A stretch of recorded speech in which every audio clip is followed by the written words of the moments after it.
Shalom saudara-saudari yang terkasih di dalam Kristus, anggota jemaat, simpatisan, dan setiap sahabat GKI Madiun. Kita bersyukur kepada Tuhan. Hari ini kita beroleh kesempatan untuk kembali merenungkan kebenaran firman-Nya sebagai sebuah bekal kehidupan yang menolong kita untuk terus setia bertumbuh dalam kebenarannya. Hari ini kita akan merenungkan tema mengenal dan mengenalkan Kristus. Kita awali perenungan kita dengan memohon pertolongan Tuhan di dalam doa. Mari kita berdoa. Sungguh kami bersyukur kepadamu ya Tuhan, ketika hari ini kami masih memiliki waktu sekaligus beroleh kesempatan untuk merenungkan firman-Mu. Oleh karena itu, tolonglah kami dengan kuasa dan hikmat-Mu agar apa yang kami baca dan kami renungkan mampu kami mengerti dengan baik untuk terus kami pelihara dalam hati dan pikiran kami, serta terus kami hidupi dan hidupkan, serta kami ceritakan dalam setiap perjalanan kehidupan kami.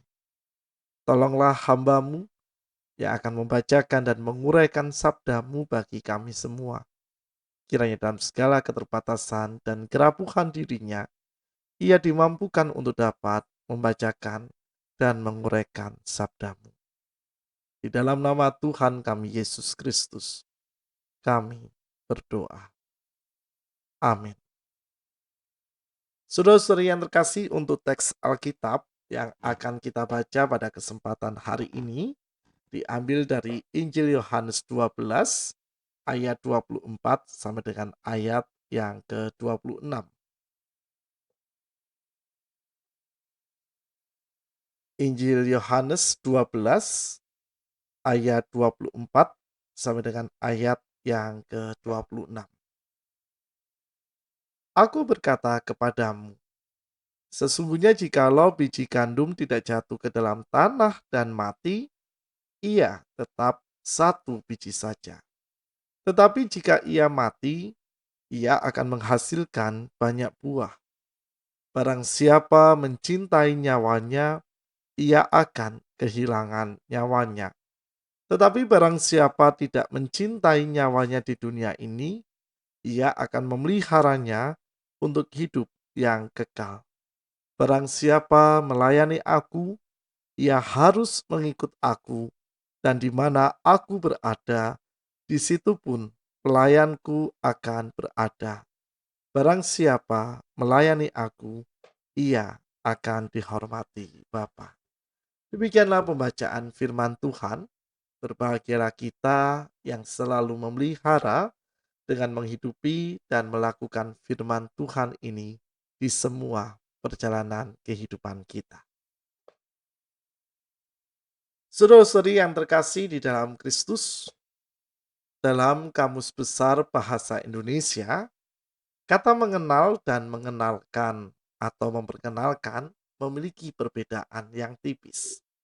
Kata mengenal memiliki arti mengetahui, sedang kata mengenalkan atau memperkenalkan berarti memberitahukan supaya saling mengenal dan saling mengerti. Dari kedua pengertian ini, mengenal dan mengenalkan sebenarnya memiliki hubungan ketersalingan.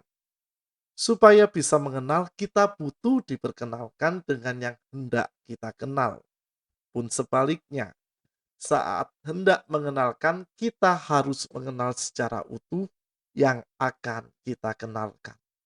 Lalu, bagaimana dengan mengenal dan mengenalkan Kristus dalam hidup sehari-hari?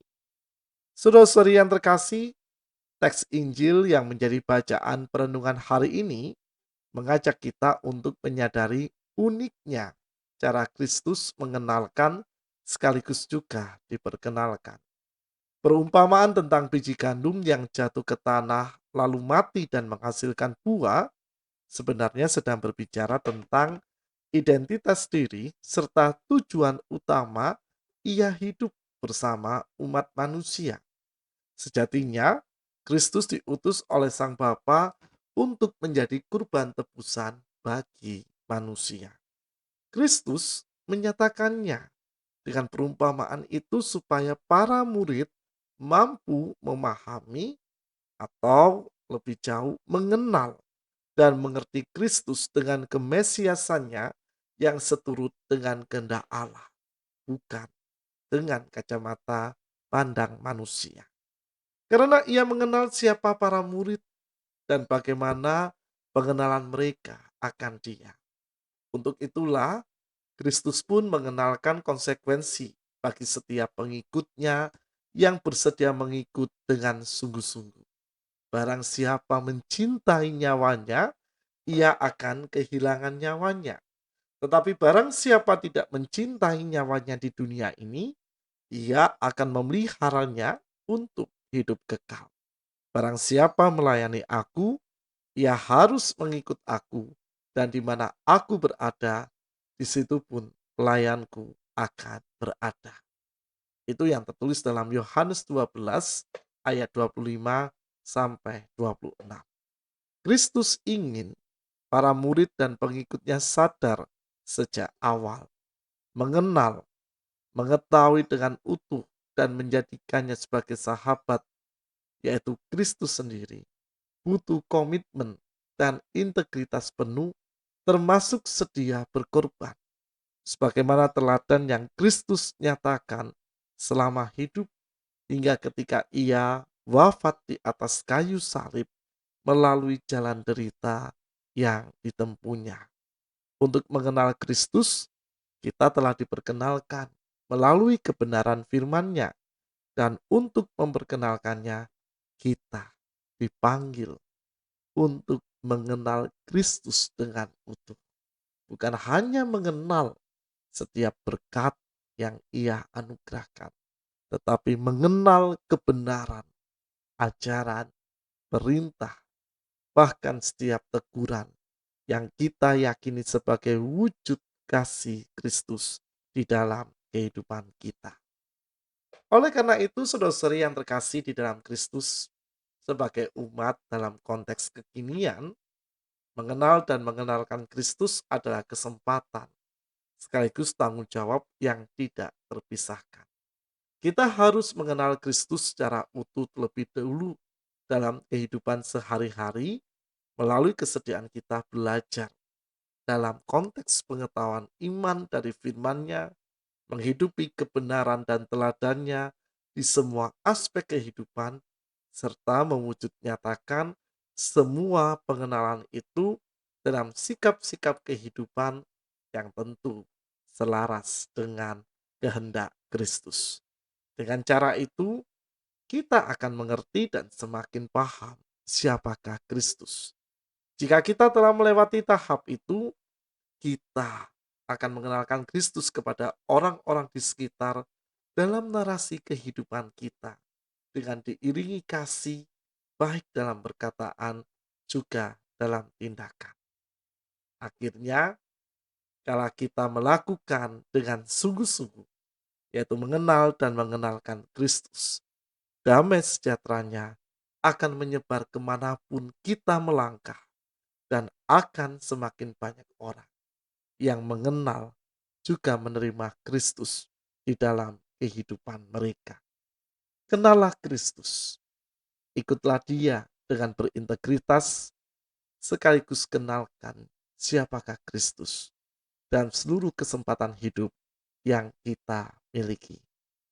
Tuhan Yesus beserta dengan kita. Mari kita berdoa. Bapa yang Maha Kasih, sungguh kami bersyukur ketika kami selalu memiliki kesempatan untuk mengenal Engkau.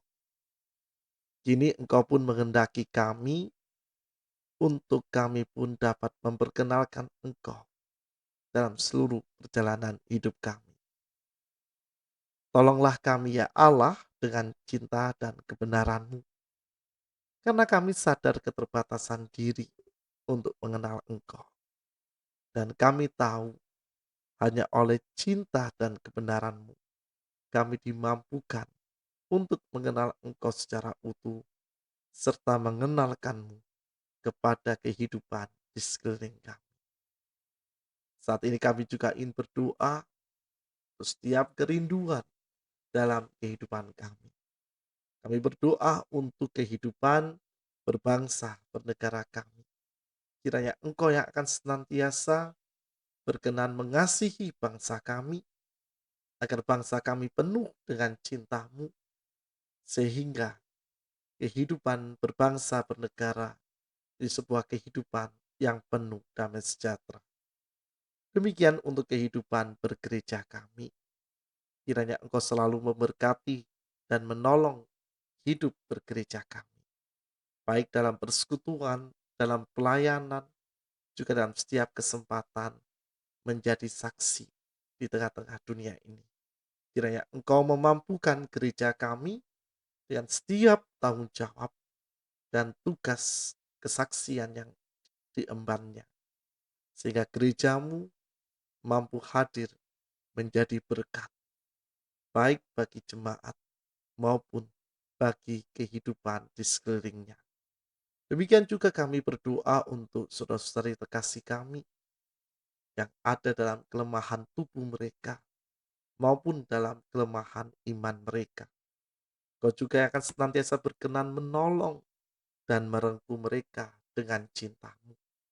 Agar dalam setiap kelemahan yang mereka alami, mereka kuat, mereka beroleh semangat, mereka beroleh sebuah berkat untuk memulihkan dari kelemahan yang dialami.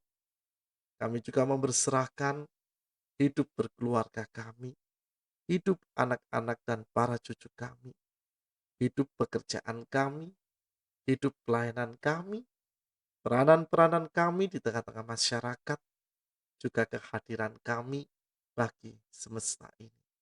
Kiranya Engkau akan selalu menolong dan memberkati, agar dalam seluruh kesempatan itu kami dimampukan untuk terus bersemangat menjadi berkat dan menjadi tangan kasih-Mu bagi kehidupan di sekeliling kami. Kami akan kembali melanjutkan langkah kehidupan kami sehari-hari. Kiranya damai sejahtera-Mu yang akan selalu memberkati dan menolong. Di dalam nama Tuhan kami Yesus Kristus, kami berdoa. Amin.